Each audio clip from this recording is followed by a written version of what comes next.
everybody, we're back again this week. So for the crazy kind of recipe this week, we are gonna do something sweet, but also something salty. So why not combine your favorite salty snack, potato chips, and your favorite sweet snack, chocolate, and make potato chip cookies, but potato chip chocolate chip cookies. So let me show you here the ingredients.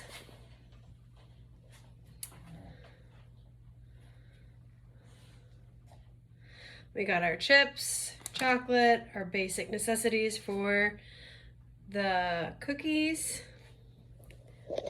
And we're gonna get going, okay? Alrighty, so I'm going to go ahead and mix everything up.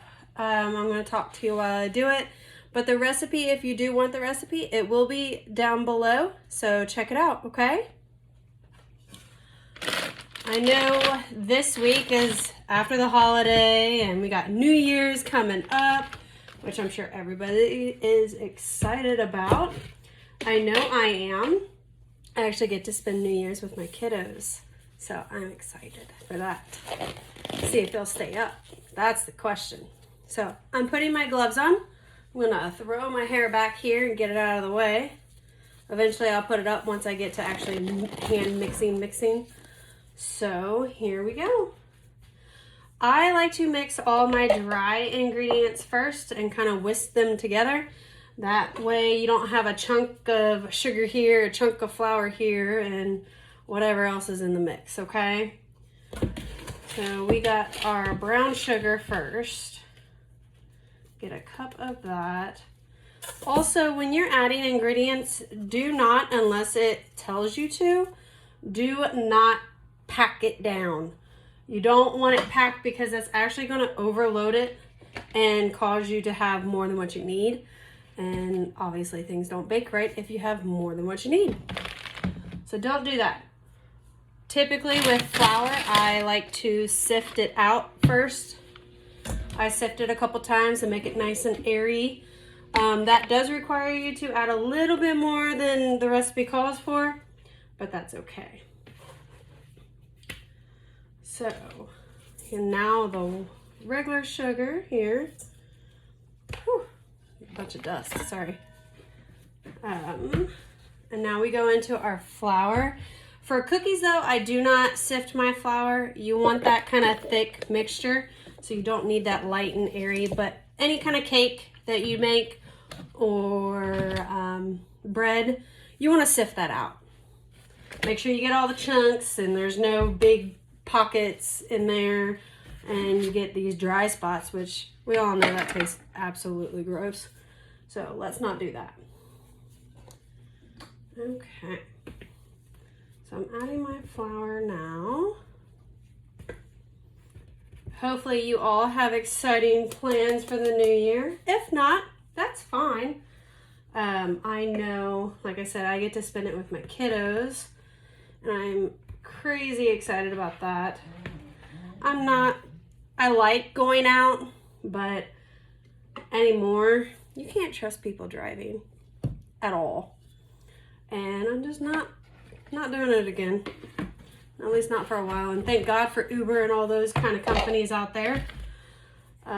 Save a lot of people from getting hurt or hurting others at the same time. So now we got our baking soda. And I'm going to add a teaspoon of that. Again, do not pack it into this teaspoon.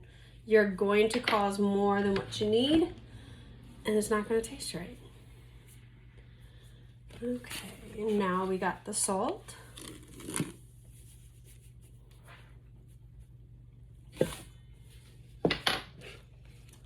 Okay, so for this recipe, in general, it calls for 2 cups of potato chips. I'm gonna crunch them up a little bit, not to where that they're all crumbs and it's just, it just doesn't look right. Or you add too much chips and then it doesn't taste right either. So I'm going to crunch them up a little bit and then I will show you guys what I am talking about here. Sorry, some loud noises here. There we go. All right. And you can use any kind of chip you want. I would recommend plain chips just because you are going to add that flavor to the cookie, and I don't think barbecue mixes with chocolate very well. But, I mean, you never know. That could be another recipe that we might have to try. Okay.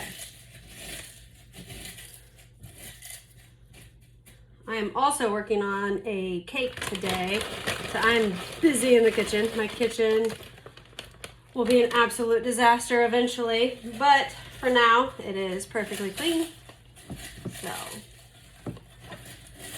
it's a train cake. So that'll be really exciting. Later this week, I am going to do a bonus video. So in that bonus video, I am going to do cake pops. But in this cake pop, it's going to be a unicorn theme. And it's going to be a multi-different color cake pop. So I'll teach you how to do that as well. Like I said, that's just a little bonus video. I'm almost to my 2-cup mark for these chips. And then we can add them to the recipe and then start adding our chocolate chips and then our liquids. Okay, so that's how I crumbled mine. As you can see, there's some little, they're about medium-sized chunks. You don't want these tiny little crumbs in there. They're not going to bring that flavor, and they're also, sorry, I found a big one here. They're also going to cause for more chips than you actually need. So we're going to add all that in. Okay. Oh, I've missed a few big chips. Oops. That's okay. All right, so we got my chips. Now the chocolate chips. And we also have 2 cups of those.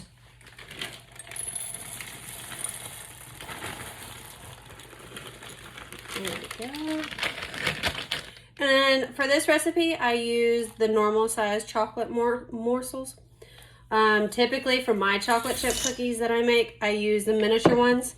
Not everybody likes a boatload of chocolate in their chocolate chips, but some of them do. So you can adjust accordingly to how you like it. All right, I'm going to mix this up here.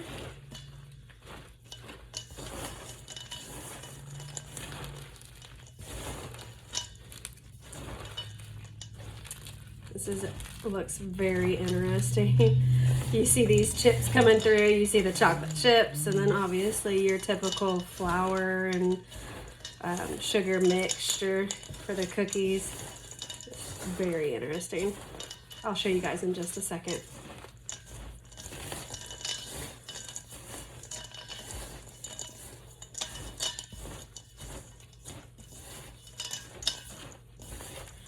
My taste testers will honestly be me, but I'm also going to take these to work and I will let you know what they think of them as well.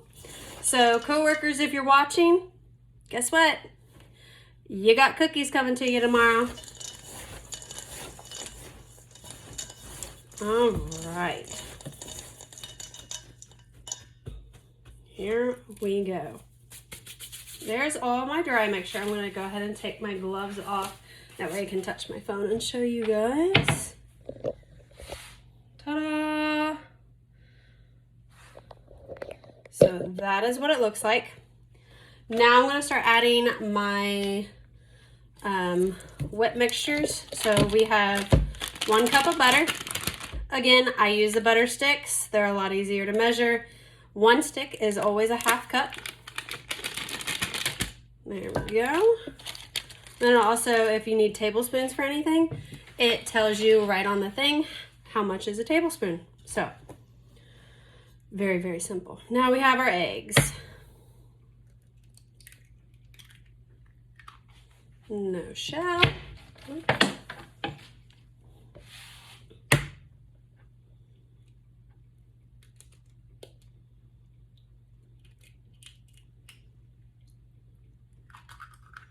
and no shell. Okay, so we also need vanilla. Cannot forget your vanilla. So a teaspoon of that. There we go. Now I'm going to put another set of gloves on and we're going to get mixing.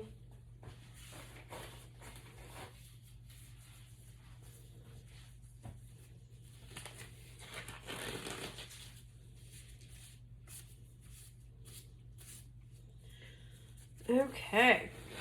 And for any of you out there that's stuck at home, whether you're quarantined or whether your work is having you work at home or whatever your situation may be, feel free to ask me how easy it is to make something, and I'll be able to tell you. That way you can either make it on your off time or make it when you don't have anything else to do, or if you're tired of sitting there watching TV.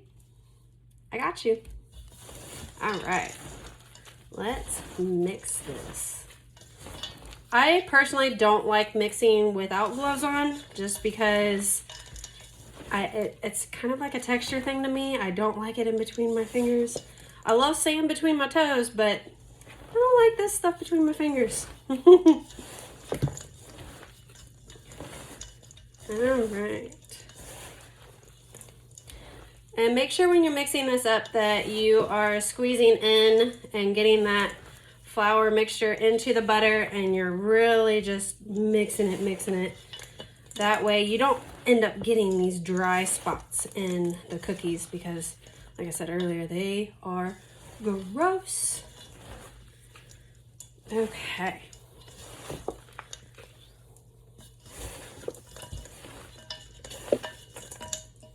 Alrighty, so this is all done. I'm going to space them out on my cooking pan, and I will be right back after they're done baking to let you know how they taste. Also, preheat your oven to 350 degrees. It takes about 10-15 minutes, depending on if you like them a little softer or if you want that crunch to it. So completely up to you. It also depends on your oven. So I say 10 to 15, but it could be anywhere in between. So, all right, I will see you in a little bit. All right, guys, we are back. So I made my cookies a little bit bigger. I mean, what's better than a big cookie, right?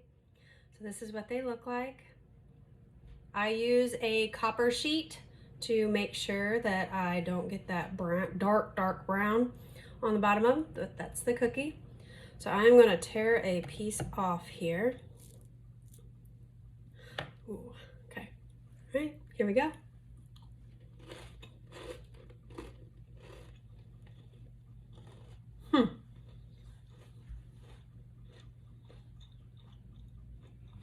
So that piece was a little bit bigger than what I thought. Sorry.